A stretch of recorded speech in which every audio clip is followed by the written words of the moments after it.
Well, first off, thank you to the family and Nomadic Mentors for inviting me to Berlin. It's my first time here, and I'm just excited to be here. And my goal here is for this to be an interactive conversation. So I know that's always hard with a talk, but please raise your hand. If you have a question, raise your hand. And I want to make the best use of your time. And I know you're taking time out of a Wednesday in an amazing city, Berlin, which I've had a great time in, and I appreciate it. So the talk is creating a Eurocorn. And, I like to attach silly names to things, so we'll see if it sticks. I think what's fun is Eileen Lee in Silicon Valley created, first talked about the concept of a unicorn, and it was published in TechCrunch in that article. And it really encapsulates the potential of a startup. The first is a unique, lasting company that is around for 50 years. Think about Oracle, and HP, started in a garage, and employs tens of thousands of people, and really makes its mark on the world, and really empowers a lot of people. Pretty special. And Europe, Eurocorn. So, excuse my silly name, but we'll see if it sticks. So, we're going to talk about tonight is Silicon Valley, and the unique advantages of Europe, and really talk about. I'm excited to brainstorm an action plan around, because I truly believe the next 50 unicorns will be global companies. Now the question is, where will the headquarters be? That's an important question, but no matter what, they will have major European operations. So whoever starts them will be spending a lot of time in Europe, whether they're based here or just have major operations here. And I love the family's concept of, it's not Germany, it's not France, it's Europe, which we'll talk about in this conversation. So let's take the best of Silicon Valley. So what is the secret of Silicon Valley? One word. Who knows? Okay. Network. What? Innovation. Anyone else? Resources. What? Failure. All good. Density. All right, well, my take is mentorship. And we talked a little bit about pay it forward, but I'm going to tell my story about Bob Tinker. So how many of you went to university? Okay. How many of you had office hours? Concept. It's basically where an alumni comes in and helps students. And in Silicon Valley and in a lot of colleges around the world, it's a concept. And so I was starting Kahuna 7 years ago, and I knew I didn't know a lot. And so Bob Tinker at the time was the founder and CEO of Mobile Iron, which was one of the fastest growing mobile companies ever. And he was doing office hours for students. Now, I was 8 years removed from being a student, but an administrator gave me a heads up that Bob was doing office hours. So imagine if you're Bob Tinker and you hear students walking in and saying, hey, what do I want to do with my career? Hey, I'm thinking about mobile. What's your advice? And I come in, and they're like, whoa, this one looks a little old. What's going on here? I sit down, say, hey, Bob, my name's Adam Marchik. I started a company called Kahuna, and I'd like for you to invest. Bob goes, he pauses for a second. He goes, Adam, you're a little crazy, and I like it. So you freeze frame a month later. He invests in Kahuna, and he really just becomes an amazing mentor, where I put this picture up of him taking Mobile Iron public. He was a month from going public, and when you're about to go public, you go on this thing called the road show. It's one of the most arduous things a CEO does. I mean, it is 18-hour days structured.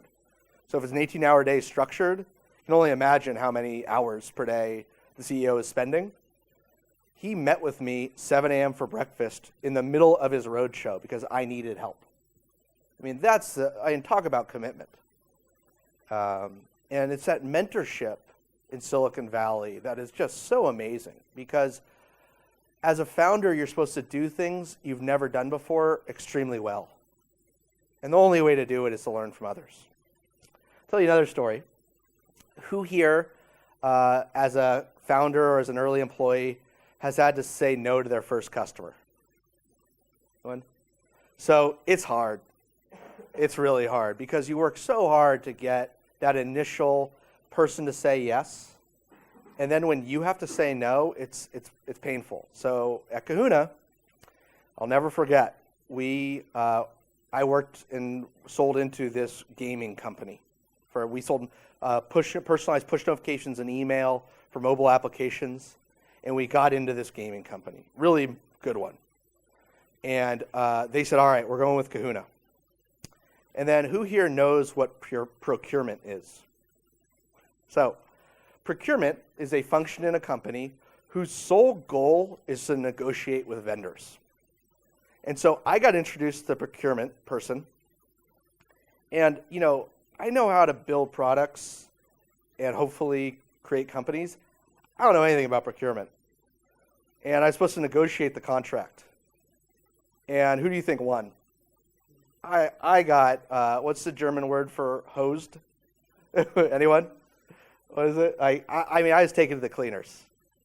And it was a contract that you have this feeling of, like, every once in a while you're doing something, your head's down, and then you kind of pause and you say, wait a second, is this the right thing for the company? And signing that contract would not have been the right thing for the company. But when you're an entrepreneur, it's so hard to turn down a customer. And so once again, I reached out to a mentor. And this was like a few $100,000 deal. And, big, huge deal to me. Would have been 5% of our revenue, big deal. And I asked the CEO and I explained to them, I'm really torn up about this. And it's really a big deal. He goes, I understand where you're coming from, Adam. In my last company, I had to say no to American Express, and it was a $10 million contract. So first off, I'm like, oh, I guess it's all perspective. And secondly, he empathized, but then also helped me recognize it's okay. So that mentorship is critical. And that's what's so great about the family and getting a network of people and figuring out what is the network of mentors in Europe, and how do we recreate that Silicon Valley magic here. So I'll give you a quick bio, and first disclaimers. I've never created a unicorn. Kahuna's doing great. We're on year 8. I'm chairman of the board. It's a lot of fun. Voice Labs is, a few people. We're in we're past the garage stage, but it's early. Second, I'm not an expert on Europe. That's what the family's here for. And I had a third, but I forgot it. So then the next question is, well, then why are you talking? So I was fortunate enough that I was born in Silicon Valley, and started coding early on. In the first company I programmed for had a IPO, a Eurocorn, multi-billion-dollar IPO. Didn't last though. It's actually not a unicorn. And then I went to Stanford in computer science. I worked at a built-to-last company, Oracle. I was part of Facebook early, which was fantastic. And then I started Kahuna 7 years ago. And what's fun is Kahuna served fast-growing mobile app companies. And so as an investor, I funded a few unicorns. But most importantly, at Kahuna, you see in bold, Skyscanner, Booking, DraftKings, Rent the Runway, Paddy Power. I served a number of unicorns, including some Eurocorns. And I learned a bit. And here's what I'm sharing tonight is some of the learnings. So Y Combinator. It is an incubator in Silicon Valley. Why is it the number one incubator? Fine. Yeah. Huh? Alumni? Mentorship? Competition?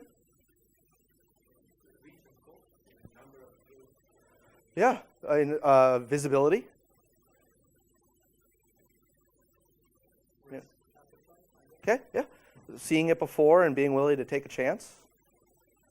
Cool. Well, so who did competition? Nailed it. So when you talk to alumni of Y Combinator and say, why was it so impactful? They don't talk about demo day. They don't talk about the sweatshirt they got. They talk about the peer pressure and competition of being with this group of people all trying to build the best company in the world. And it's just, it's intense. But it made them a better company, and it helped them grow and evolve faster. And that's part of this thing. What's so great about the family is this cohort of people all doing the same thing at the same time and creating this, all right, let's collaborate, but also, let's compete. And not in a bad way, but just in a, hey, who can grow faster? And that sense really evolves a company quickly. And then success begets success, reach. That when you have that alumni and that network of people who've been there and have made it through and were exactly where you were, and then created Airbnb and Stripe, who's in this building. I mean, how awesome is that, right? So the third is, this is a great quote from Hugo, where this is his favorite slide of the family. And he's like, I love this slide and I hate this slide. Because it's really, one of those things that it's actually the biggest thing the family can do is Sam Altman of Y Combinator talks about fake work. Because, let's say you raise your round, you get some press, and suddenly you're asked to talk. And talking doesn't help your product. It's product and customers. That's the real work. Everything else is fake work. That said, these things are all important. A law firm, a bank, funding, office, first hire, first customer. These things are what I call necessary, not sufficient. And that goes to, what's the number one job of the CEO? Anyone? Not run out of money. That's your number one job. And this was my experience starting Kahuna, where Ted Wang at Fenwick and West, so when I was a VC, he represented a startup. And once again, he took me to the cleaners. I mean, at every point of the discussion around terms, he basically showed me what's up. And so when I started Kahuna, I said, Ted, you're way better at me than this. Will you be my lawyer? I said, sure.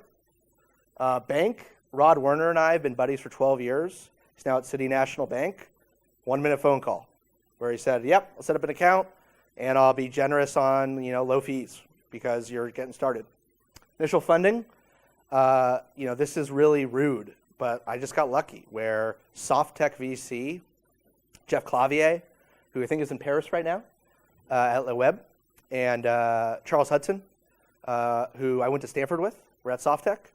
And I was currently at Bain Capital, a venture capitalist. And I said, hey, Charles, I think I'm going to go and start this thing. He's like, all right, we're in. And it wasn't a lot of money, but it was that initial funding.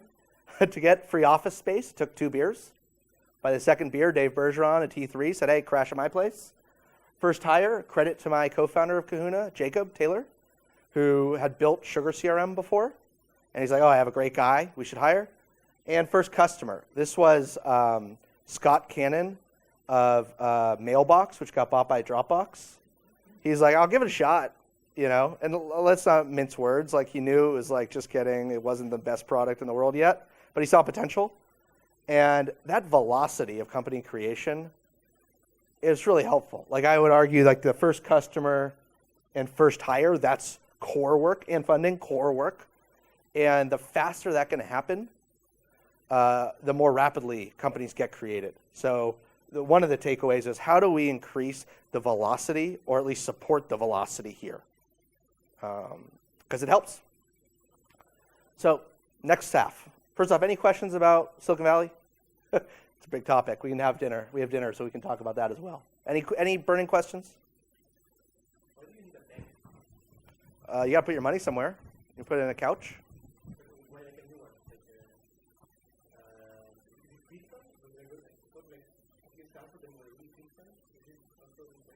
Yeah, because if someone writes a check, you got to put it somewhere, right? And it needs to be a new bank account. And the difference between, and one of the things is, some banks are like, great, like we're going to charge $100 in fees each week. And it's like, we raised money from Sequoia. The next week, one of our first salesperson, Mercy, I was having her clip $3 coupons. As a founder, every dollar counts. Sometimes you're penny wise, pound foolish, and you got to learn. But I'm still to this day, I'm like, how do we save $5? I waited, literally, there was a flight, and if I changed the flight at 6 p.m., I'd pay $200. If I changed it at 1 a.m., I was charged $75. I stayed up to 1 a.m.,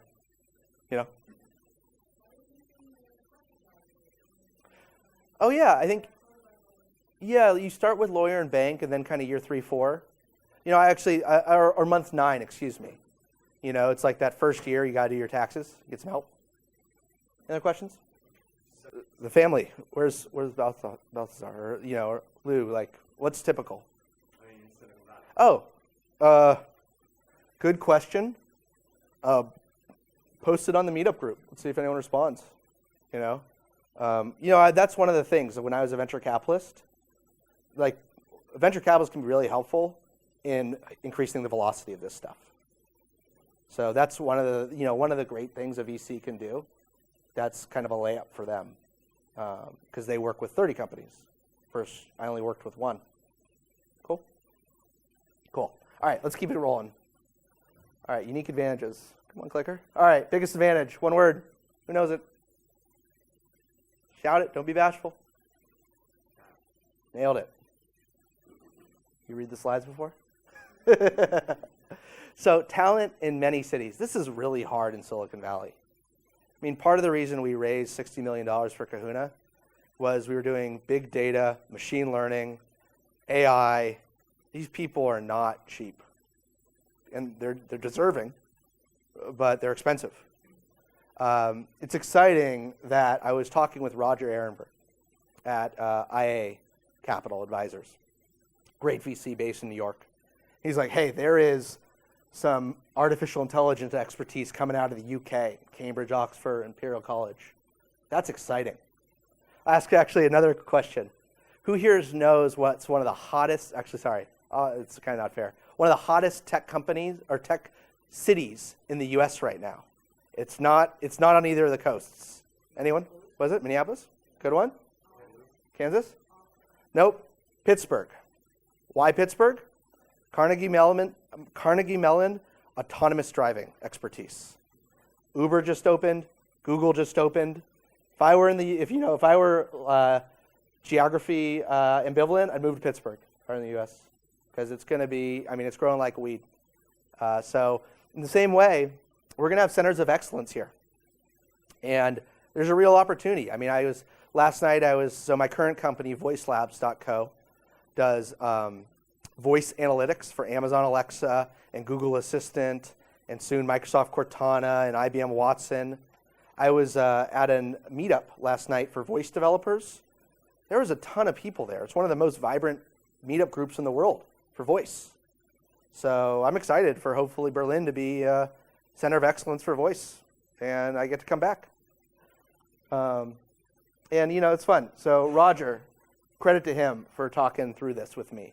And he also is on the board of Cognitive Logic, based in the UK. Cool data machine learning company.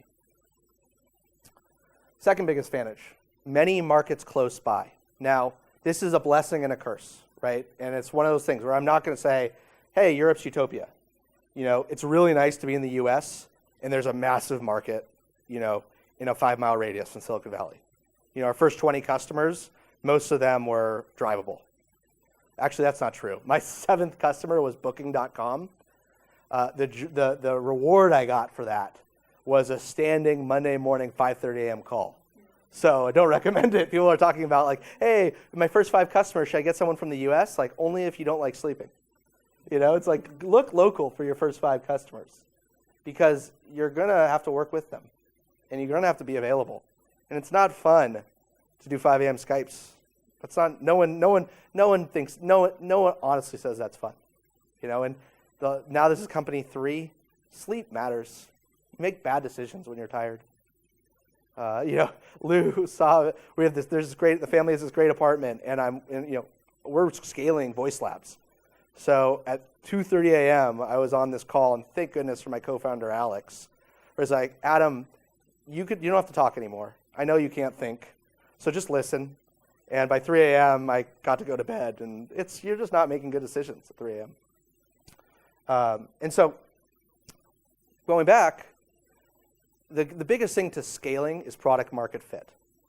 And I think it's Steve Blank coined the term, where it's, and Mark Andreessen talks about it, where it's you know who your perfect customer is, and they love the product you're delivering. And what happens is you create it in one market, and you're like, oh, I got the template. I nailed it. I'm scaling, I'm growing. And you're like, oh, great. And Balthazar talked about this, where it's like, oh, let's just go put one person in London, and we'll use the same playbook, and then it totally fails. I can only imagine the scaling to 83 countries at one time. That team probably didn't sleep. And so you can run, all right, let's scale in Germany, let's scale in the UK, and let's understand what works and what doesn't. And it's easier to do that because your countries are closer. And so you can understand, okay, what is not part of our core product market fit and what is? What translates to other countries and what doesn't? Really important. And going back, the next 50 unicorns will be global companies. And the question is, where will they be headquartered, which is a question, but not the most important question. No groupthink. This is fun. So, in Silicon Valley, it's an echo chamber. We think everyone should have Google Glasses, I don't know. Why doesn't everyone have an iPhone? That's ludicrous, right? And once again, this experience of working with Booking.com, they are one of the most innovative companies. And it's execution innovation. For example, they cracked Google SEO and SEM early, and they did it amazingly well. And Oliver, he's an interesting cat. He's a great guy, one of the sharpest people I've ever come across. And so after all these 5:30 a.m. Monday morning calls, 9 months later, he was in San Francisco. And I was like, oh, this is our biggest customer. This is the best name. Hey, whatever you need, I'm available. And he was nice enough. He's like, why don't we go to a few meetings together? And we had this meeting, and not to be rude, but a little rude. It was right at the time Twitter was scaling, and it was hot. Twitter was, in Silicon Valley, talked about at every bar, which is a little sad, but it was hot. It was really, got to be part of Twitter, got to advertise on Twitter, got to be, part of Twitter. And we go to this meeting, and there's 10 Twitter people talking to Booking.com, which is one of the largest digital meeting spenders in the world, about all the advertising products Booking.com could use. And Oliver was super nice in the way only a Dutch man can. Not super expressive. And we had this great meeting.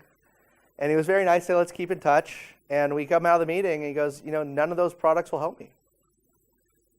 There's no groupthink. It's all original thought. And a lot of creating a Eurocorn, a unicorn company, is being contrarian and right. Because if you're always going with the accepted answer, you might create a good company, but not a great company. So in conclusion, I think what's so exciting about coming out here and being a self-proclaimed non-expert in Europe is it's really fun. Let's think about how do we increase the velocity? How do we do these things in the follow-up conversations? All right, how do we solve some of the hurdles? And you can make tangible benefits. We can increase the velocity of companies, no problem. We can think about mentorship, no problem. We can actually fix these things or solve these things or innovate on these things. And I'm excited to do it with you and with Q&A and discussion. And I'm excited for the family to do it and groups like Nomadic Mentors. And, I always like to say, all right, let's come out of something with this. I really, for as much as I talk, unfortunately, as many would say, I don't talk to talk. I don't like it. I'm not that good at it. Where I like to say, all right, what can we do from this? And I'd love to invest into companies out of this week. And it might be 6 months from now. We have a cool company going to Voice Camp. Yay, John, BetaWorks, Voice Camp. for funding voice-first companies.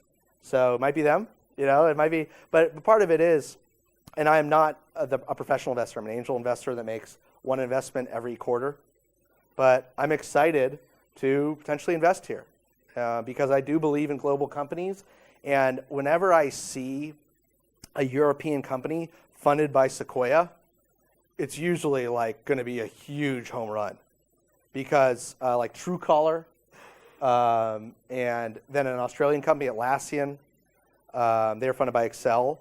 When they get funding by Excel, it's usually because their metrics are amazing because they're 12 hours away. So to catch the eye and close a large round from Excel, Sequoia, Benchmark, and Andreessen, it's because they're on fire. So that would be fun to be a part of, and I'd love to be a part of it. So in conclusion, thank you for having me, and I'm excited for any and all questions.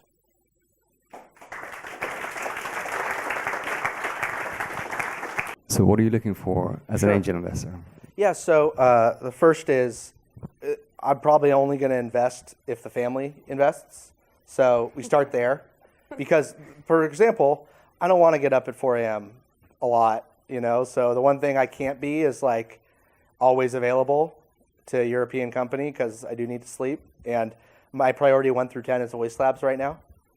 So, but what I am looking for is, and this is when I'm a VC, when I was a VC, is I described it as someone would walk into the room and they describe a world to me that I didn't know about, and they'd be right. For example, I was talking about Okta. It was called SaaSure, and they went public last week and are a truly innovative enterprise software company. And they walked in, and I wasn't an investor, but Andreessen and Mike Maples were. And they talked about how, hey, we're going from desktop software that you like click on and you like sign into to Salesforce and Zendesk SaaS software. And signing in, you don't want to sign into 30 of them, and you don't want to like have 30 passwords. So we got to like figure this all out. So that move from desktop software to SaaS software, new world, I heard about, but I didn't know about. And then, hey, the world should be single sign in once, and then you're in all the accounts. Like, yeah, totally. Like, oh, you're doing that? That's awesome. Let's get involved. When you start out, there's a little bit of overcloud of different types of investors that you can approach or that approach you at the beginning and also throughout the project lifetime or throughout the company lifetime. What would be?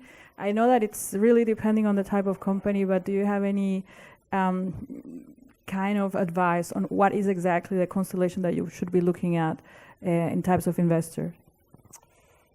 Sure. So there's a good question. What I'll do is I'll really focus on the first investor. This is the question: what do you look for in a seed investor? But really, it's any investor, and it's integrity and alignment. So integrity, it's someone who just does the right thing because life's too short, and you got to trust that person. I mean, these company creation, I mean, it's so intense. And if you don't trust, like bad things happen. Then alignment is more around, it's not thinks the same way you do. Opposite. So for example, the Churnin Group, our seed funders. Great group based in LA. Their managing director in San Francisco, Mike Kearns, worked with my co-founder, so integrity, trust. And then Alex said, hey, have you seen this Echo thing? I'm like, no. Started digging in, saw that voice first was going to be a big market and it would affect media. And the Churnin Group's like, we agree. We are aligned that this is going to be a big deal. We don't know how. We don't know how it's going to shake out. And we don't know exactly like how it's going to affect media, but we know it's going to affect media where instead of, Spotify, it's affected Spotify big time. I only use Spotify on my Echo now. And when I use an app to pick a station, I'm annoyed because I'm used to saying, hey, Alexa, play hip hop. Embarrassingly, I listen to hip hop, and it's like, I don't want to search for, I guess, Kanye, which is less people are doing these days, but Drake, more life, I guess. So alignment, integrity and alignment. Questions? Cool. Well, looking forward to talking to you all, and thanks for having me. Appreciate it.